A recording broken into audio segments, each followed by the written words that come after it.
You guys asked for it, and I'm here to deliver the torture test between two of the most popular drills on the market, the compact Milwaukee versus the DeWalt.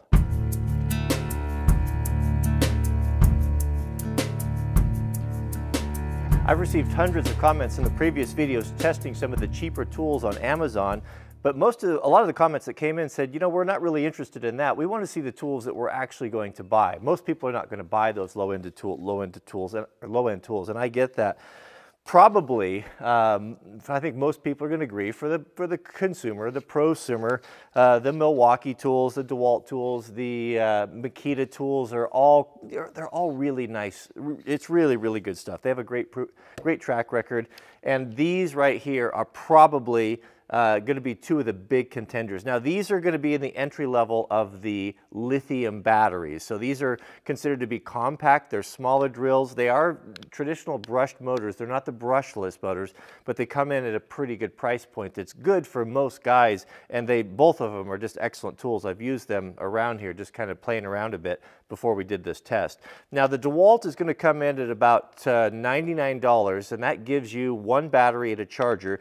The Milwaukee, on the other hand, is a little bit more expensive. It was, I think, an extra $46. It's roughly just under $150. So my question is there a $150 difference between the Milwaukee and the DeWalt?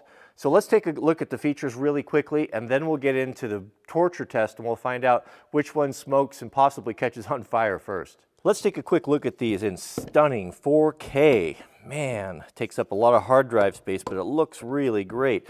Okay, we'll start with the Milwaukee. So just looking at these, and I'm not a super tool expert, but I am a user and I've used them all my life. And just from what I can see right here is that just little details in the Milwaukee that are kind of nice, but that's kind of to be expected, I guess, because it's $50 more. We got looks like a metal chuck and maybe a plastic one here.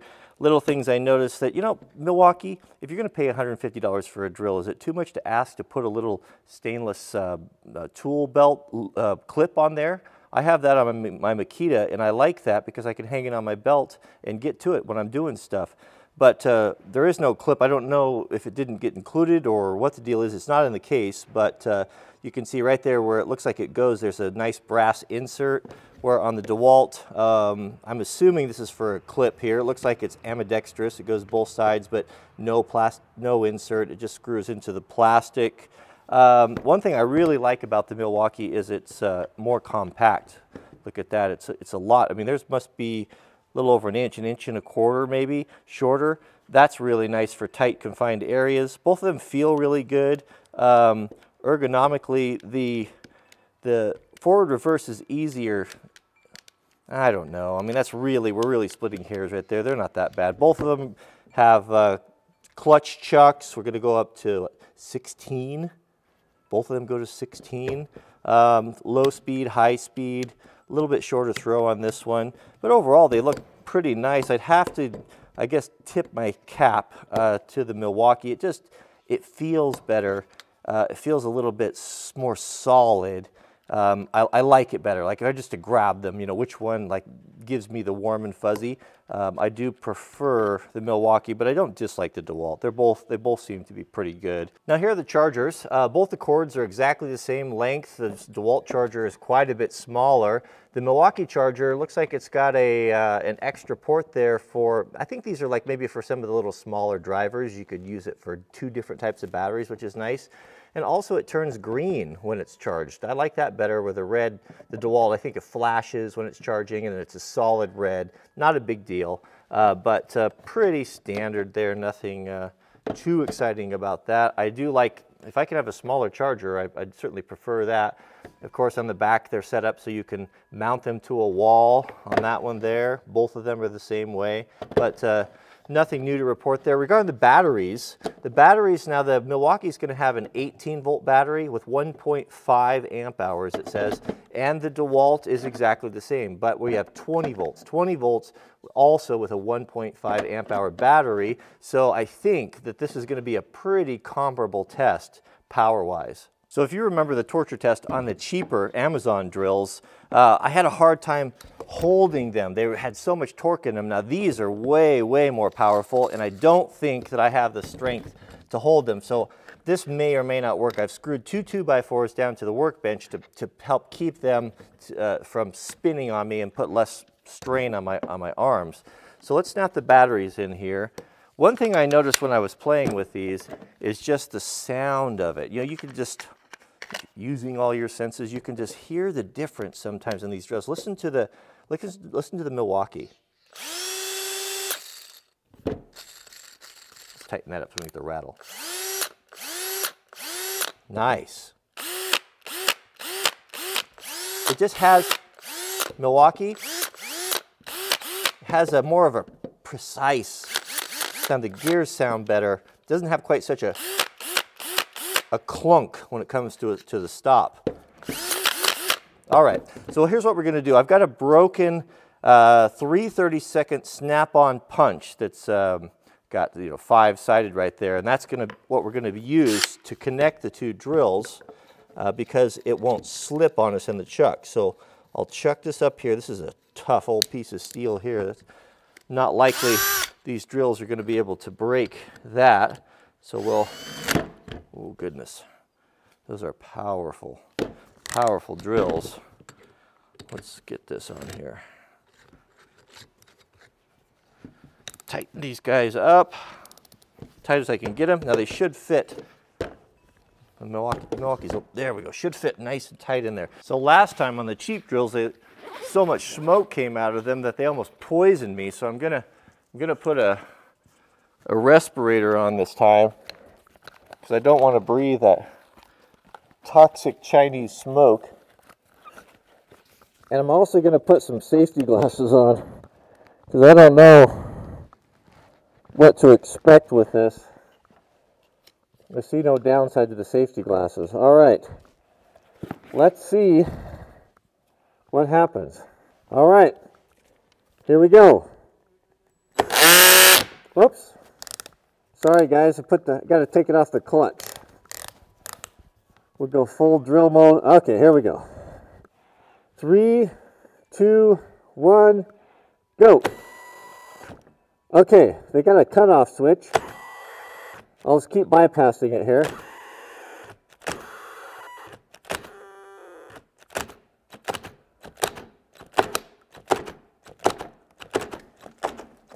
Oh, the DeWalt's starting to smoke. Starting to make a bunch of racket. It's smoking. It's making noise.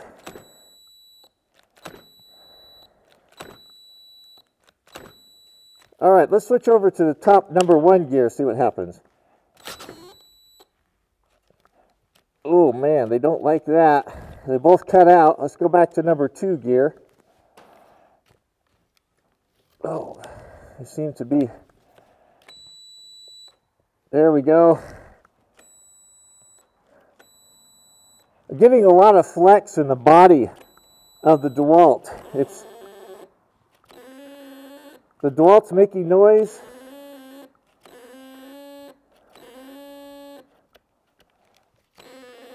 The Milwaukee's just holding tough. It's just not doing anything. Okay. Now let's go the other way. Oh no, something broke. So when I reversed the chucks and this, I tipped this upside down, this fell out. So the Torx bolt that holds the chuck on when I reversed direction actually sheared off. And this here, I can show you up close here. This is oh, right there, look at that. Look at that. That broke off right there when we went into reverse. Here you can see what happened. There's the bolt. This is what holds the chuck on. That just sheared right off of there. So this doesn't end our test. What happened is we can just go back, reverse the other direction, and it will still function. But man, oh man, that's a lot of torque on that. And we're back at it. Oh goodness, that's a lot of torque. Lots of flex, as I said, in the handle of that. Actually, both of them. Oh, they're just under tremendous load right now. Both switches have cut out. Neither one's working. Look at the deflections in the bodies of these things. They're just, this thing's just twisted to the side. Both of them twisted a lot, tremendous stress. Both the triggers are locked up. They're just locked up. So what's happening is both drills are binding up and just basically shutting down. Oh, ow, shoot, ouch, ouch, ouch. That was a terrible idea. That hurt. I fear it's over for the DeWalt. It stopped smoking. It's hot. The Milwaukee is not hot, cool as a cucumber, but it's just not, something broke inside, I think, or is failing.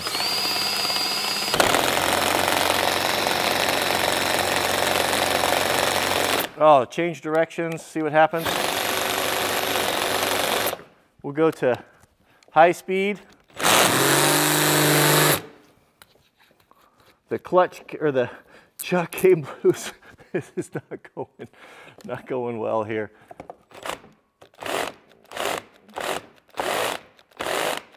Oh, the Milwaukee's just crushing it.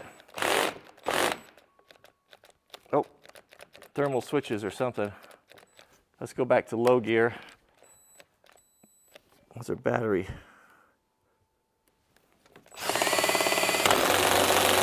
Oh man, the DeWalt is just not liking this at all. Something's failing. Change directions again. Clutch keeps coming loose.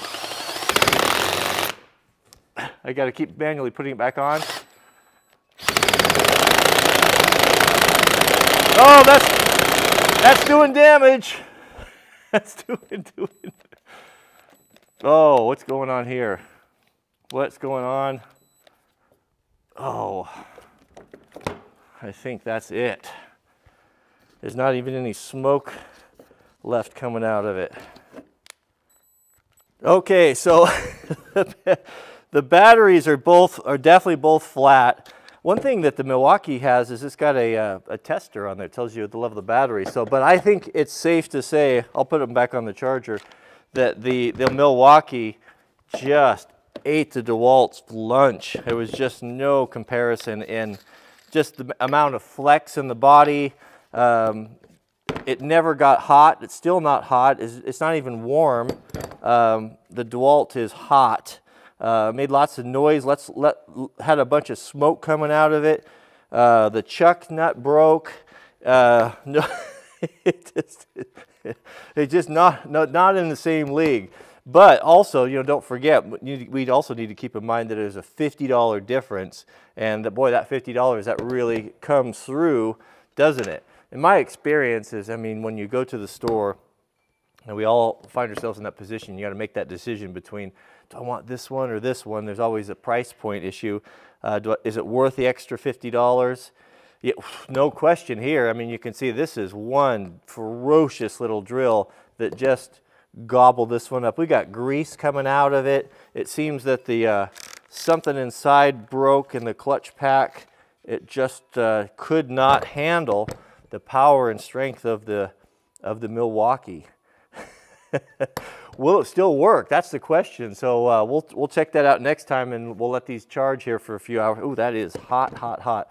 But I'd have to say, you know, that $50 that you spend, you'll long forget it down the road when you have a drill that just seems like it's just better in all regards. So good job, Milwaukee. I have had some trouble with Milwaukee tools. I mean, they used to just be the gold standard growing up. The Milwaukee, the old Sawzalls were just bulletproof. I used to go through lots of Sawzalls with my wrecking yard. We'd use them to cut up Jeeps. And I noticed that from the old ones to the newer ones, they just didn't seem to hold up as well as they used to. But as far as this drill goes, man, it is tough. All right, well, thanks for watching, and we'll see you guys on the, oh, don't forget to click the thumbs up if you enjoy these torture tests, and tell me in the comments what you'd like to see next. I was thinking the other day, maybe we could get 2 reciprocating saws. I could like machine some sort of a bit to go between them and put them together and run them until see which one's the toughest. But let me know in the comments. So thanks for watching, and we'll see you guys on the next video.